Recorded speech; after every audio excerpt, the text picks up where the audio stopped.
तर आपण ही दृश्य पाहतोय, शरद पवार सुनेत्रा पवारांच्या भेटीला निघालेले आहेत। ही लाईव्ह दृश्य आपण या ठिकाणची पाहतोय। सुनेत्रा पवारांनी उपमुख्यमंत्री पदाची शपथ घेतल्यानंतर शरद पवार पहिल्यांदाच सुनेत्रा पवार यांच्या भेटीला जात आहेत।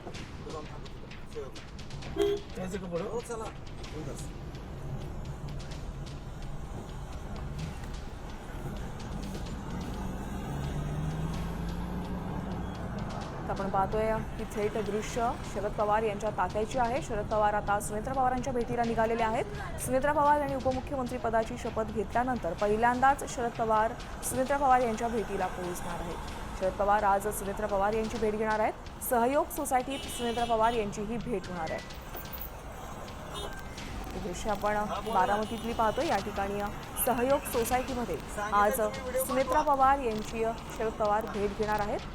उपमुख्यमंत्री झाल्यानंतर पहिल्यांदाच ही भेट होतीये, त्यामुळे या भेटीमध्ये कोणत्या विषयांवर चर्चा होणार आहे याकडे संपूर्ण महाराष्ट्राचं लक्ष लागले। कारण सुनेत्रा पवार यांनी उपमुख्यमंत्री पदाची शपथ मात्र घेतलेली आहे, मात्र दोन्ही राष्ट्रवादींचं विलीनीकरण होणार का याबाबत अद्याप कोणताही निर्णय झालेला नाहीये। त्यामुळे या भेटीमध्ये या विलीनीकरणासंदर्भात काही चर्चा होतीये का याकडे संपूर्ण महाराष्ट्राचं लक्ष लागलेलं आहे।